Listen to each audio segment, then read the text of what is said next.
So, in my earliest days, when I started working in nutritional therapy, and for anyone who doesn't know what nutritional therapy is a practice where we work on supporting people to look at their lifestyle, look at their eating practices, and examine where we can support and build a body so that we can prevent long term illness. I think really in the essence of all of that, what we're trying to do is build health. What I noticed in those early days was that many of the women I was seeing, I was young and they were older than me and wiser. But many of the women that I was seeing, they were actually coming to me with lots of symptoms and problems around menopause. And some of the things that I did notice, I could identify with because having been through that period of my life where my body was not functioning in the way that was healthy or that I was having lots and lots of symptoms. So this is back when I struggled with IBS, when I was first diagnosed with hypothyroidism, and even later on when the psoriasis came. The signs and the symptoms of what was happening to my body were catching hold of my mind and were actually creating more of an issue, I suppose, or maybe intensifying the problem. So I often think, I remember hearing at one stage that when doctors go into study medicine in the first year of medicine, they feel that they have all of the conditions that they're working with because they see the signs and the symptoms. And let's just think about how our brain is wired. First and foremost, our brain is wired to survive. So therefore, it is highly likely that it will keep looking for signs and symptoms of threat in an effort to protect you and keep you safe. That is a healthful behavior.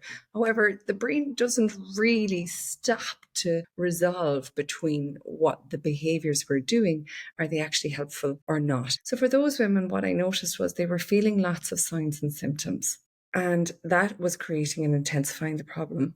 But also the bandwidth and the ability to change their behaviors, which meant that they would have to become self-focused, self-caring, self-minding. That ability was not there. And when we worked on those things, many of the things that we think about looking after our health felt so much easier.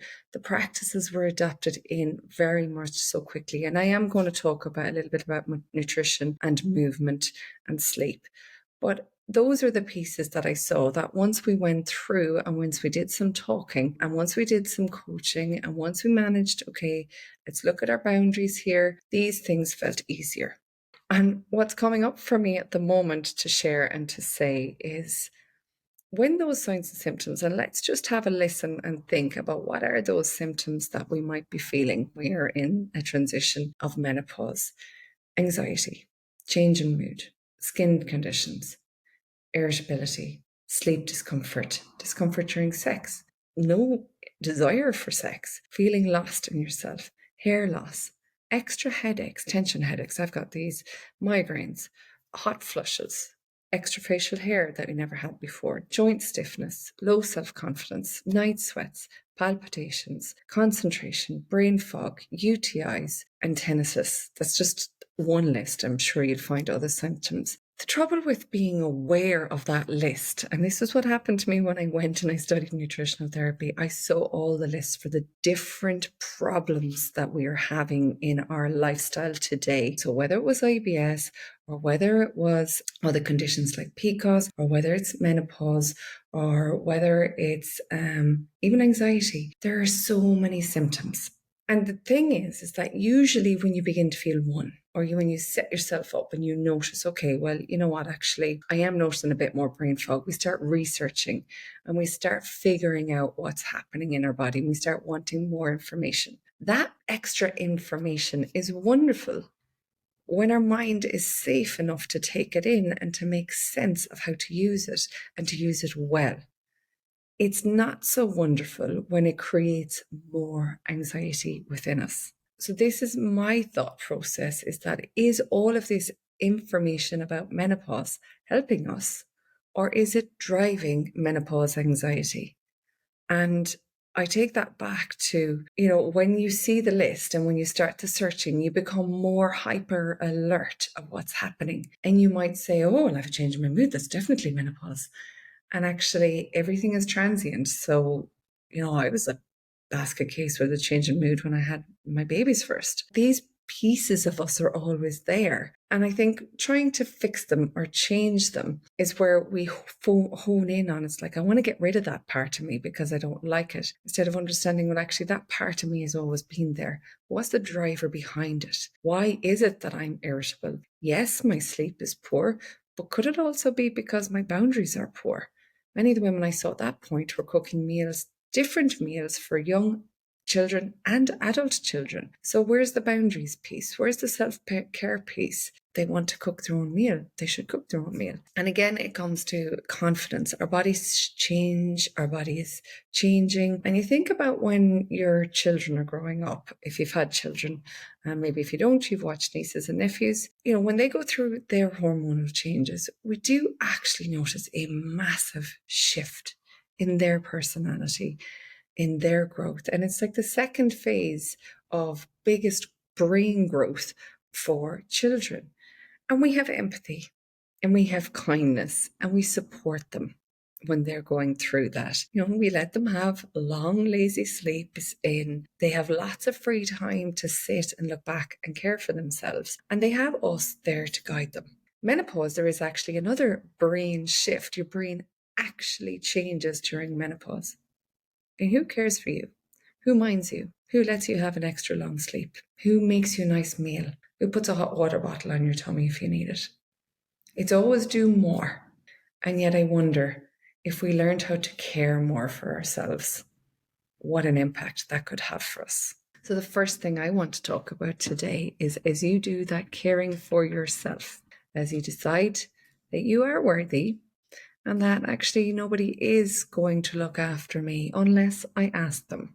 In my menopause, the first thing I want you to think about is where the focus goes, the energy flows. And if our focus is always on those signs and symptoms and how bad they make us feel, that's the energy that we're going to create. So what we want to do is try and change that energy system, change the focus. And it's not about developing a toxically positive mindset, but it's about choosing where to assign your meaning. So if I have a change in my mood today, I can assign the meaning that the world is a shit place and it's not fair that I'm a woman.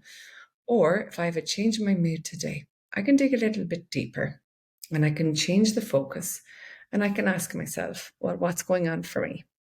And what have I got on my plate? Who hurt me? What words were said that frustrated me? What boundaries of mine are being pushed? These periods of our lives can impact our relationships with our friends, our families, our work colleagues, and most of all, that relationship with ourselves. Part of this work of changing the focus is to communicate effectively what is important for you. And that question that I share with all of my clients, what do I need now? Once they start asking themselves that question, that's a game changer. So we're maintaining healthy boundaries and we're strengthening our relationships when we ask ourselves that question and we get the support that we're asking for. If you don't know what to ask for, then maybe leaning into someone like me who can support you is a good idea to help you figure out, well, what do I need to ask for? So developing that mindset of thinking, yes, your body is going to change. Your life is going to change, but it doesn't have to be assigned the meaning that this is a bad thing. Perhaps it's a space that might mean that you're going to actually boost your self-confidence. You're going to work through maybe a shitty period and get out the other side and feel much more confident in yourself, much more comfortable in your own skin. And I haven't been through the menopause yet, but I have been through times where my body was not working with me, when I was struggling with many of these symptoms. And changing the focus has really, really helped, not just in the short term, but for the longer term.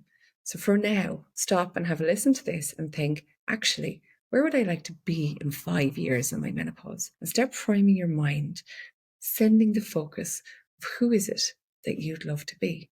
Would you love to be strong and active and moving every day and saying no to people and doing more of what you want and allowing yourself go to bed for an afternoon nap if you needed to, feeling more energized because you know how to care for yourself, then write those things down. Because if you don't know where you're focused, then all of that noise of information is going to remind you that in the here and now, in the smaller moments, maybe they're more frequent, but they are small moments, things are pretty shit, and keeping you in that energy field of it's all shit.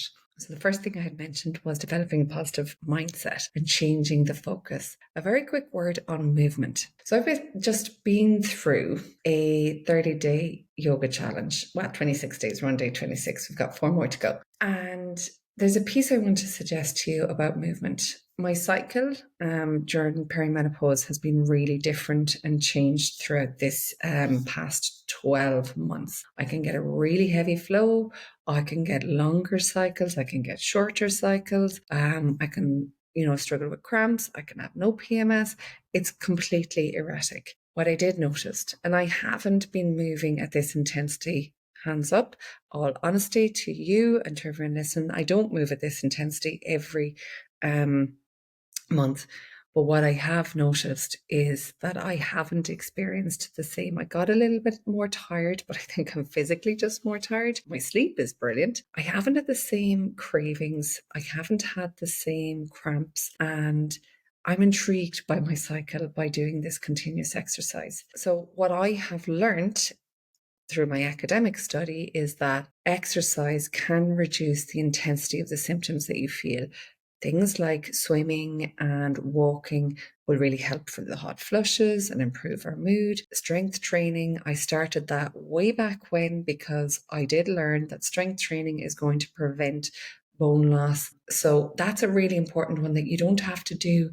You have to be doing it your whole life. You can start it now and you can stay doing it forever. I'm just so inspired when I look online in my community because I changed up my feed many years ago and I see so many women who are older than me who have been able, in all body sizes, to engage with strength training in a way that's positive for their body. So it's never too late. Yoga, I am a huge advocate of it and I will not apologize for that one. Yoga helps reduce your stress. It improves your sleep. It will manage that connection with self I mentioned about earlier. If you're feeling lost in yourself, yoga can be really helpful for connecting in with the spiritual side of you. Joint stiffness, aches and pains, people talk about this all the time. If you get in your mat and you stretch out, there's some great videos out there for just 10 minutes every day that you can do just to get that mobility and flexibility. Aside from that language, just that movement in your body feels bloody good. And if it feels good, it is certainly not bad. So if yoga is not your gig, Pilates can be. The reason that I connect more with yoga is because when I first started with nutritional therapy and lifestyle changes, we talked about different elements. We talked about the physical body, we talked about the emotional body, the mental body, and the spiritual side. I never really connected and understood what the spiritual side meant until sometime later. So if you're early on your journey and this doesn't make sense to you, please don't worry, because it will all drop one day, like the money in the slot machines. When you're waiting, you've got your 5 cents and they're going in. Keep reading some of the more positive information that these things make sense when we focus on these parts of us. But even if you can't get out to do any exercise, throw on a disco and dance, because that will bring some freedom into your body. So that's a little bit about movement and my take on movement. When it comes to nutrition, I spoke earlier about how we develop a positive mindset. I'm going to take you back to one of the early psychologists that I use in my work and the philosophical underpinnings, which is Maslow's hierarchy of needs. And at the very bottom of Maslow's hierarchy is safety. Our brain wakes up every day for safety, feeling safe. That's why it's on alert all the time, which is really funny. But it's on alert to keep you safe and to protect you. But it also wants fuel. If you make, at this stage of your life, food unsafe, then that very building block, that foundation, is not going to be supported for you to move up along the line. And as you move up along the line, you get towards love and belonging, and you get towards building your self-esteem, building your purpose, your connection. There's that spirituality piece again. So what are the couple of things that I would think that you could do for supporting yourself through perimenopause and menopause? And remember, if you're listening to this and think, this isn't me, this isn't important for me, I'm young, I've only had my kids, start today. Don't wait. Don't wait. Start when you're 30. Start when you're 25. Start when you're 20, so that over time, these things become easier to change and adapt and to work with your body. So the biggest thing that I want to say is to eat enough, and eat enough of a variety of foods. That includes fruits, veg, whole grains. You got your proteins, you got your fats, but these are all things that are going to help support our body to function. Fiber, I'm going to be doing a piece on fiber in July when I take some time off in my newsletter. And because it's the one thing that I really want everyone to understand is fiber. So there's going to be a good learning experience in my newsletter for the month of July while I'm away. When you think about it, remember when your kids were younger, or when you were younger, maybe when you went through your first hormonal change in your teens, you got a lot of spots. Well, your body has a lot of processing. Hormones need to be excreted from the body. They need to get out somehow, and they will come out in the skin. Fiber can really help support your body get rid of all of those hormones that are floating around and trying to get out and trying to settle down into a new way of being. So fiber is going to be so important to that. So lots of fruit and veg. The one that you'll hear about a lot in media, and I'm not going to talk about it here today because it's not where I want to draw your attention or focus to, is your phytoestrogens. So these are the ones that are going to mimic the effect of the estrogen in your body and going to help support that imbalance, or that change of balance in your body that you're feeling. So foods that are high in that are flax, lentils, chickpeas, and whole grains. And literally all I have in my house is ground flax, and I mix it with some cacao powder and maybe some milled seeds, and put that over my porridge or my breakfast in the morning time. So just a simple way of getting that in. And just remember that if you're feeling lots of cravings, maybe to think about, are you getting enough hydration in? And if you have, sometimes because of that mindset and all the symptoms that we're feeling, we get to the end of the week and we take a lot more alcohol in than is necessary, or that we want, even because we're just not managing our mind and our emotions. Then we take more alcohol in and we dehydrate ourselves further, or we take more coffee in and we dehydrate ourselves further. So when your body is primed to be more dehydrated during this phase of your life, menopause, perimenopause, and then the actions that you take are further dehydrating you. Typically when you exercise, you're going to take in more hydration, but just please do remember to add more hydration in. So that's it on the nutrition piece. The final piece that I just wanted to say is that spirituality. And I think, maybe many of us have disconnected from a religion that we were with when we were younger. Oftentimes I do step into a church and I find that feeling of calm and peace when I bring my children to their Catholic practices. We're not active practicing Catholics, but we do engage and let them have a belief system. When it comes back to spirituality, it all stems back to, where's our belief system? And I truly, at this stage of my life, I'm figuring out where I want that to be. But what I do know is that having a sense of something, that there is something out there, there is a God, or there is a universe, or there is a something. See, my words are stuck. There is something there providing comfort for you. There is something there giving us guidance. There is something there giving us hope. There is something there giving us belief. And that, for me, when we go through a particularly stressful time, and if you're finding menopause, it might be the first time in your adult life where lots has been thrown at you. Because remember, I'm pretty sure for most women going through menopause, life is being thrown at them every day, and they can't do all the things to support their body. And all the list of the symptoms is just going, oh my God, that's one more thing I have to look after. Remembering and knowing that there is something out there looking after us just lets us get through the day a little bit easier. I'm going to use the phrase that my coach has used with me: if it feels good, then it can't feel bad. So connecting in with your spirituality, trust that nothing lasts forever. Not even the hot flushes, they won't last forever. And how you think and how you feel can be really important to help manage those negative thoughts when they pop up. So, what we want to do is allow the spiritual guidance to bring some peace and some calm. As they say in the yoga, drop the shoulders, reduce the stress, and improve our overall well being. Because when you can do a little bit of all of these things, then your overall well being is going to be better. And what I mean about well being is health is about your physical body, well being is about your mental body. And both of them together was when you can get a much more confident, calm, and content sense of self so that you can be with your body changing, be with it so much so that you watch for the moments that you stray into the negativity of maybe all this, the information out there, and you catch it and you say, I can choose where my focus is going today and I can bring in the energy that I want. So that's it. That's it for me on the menopause, perimenopause. I would love to hear if you've enjoyed this conversation.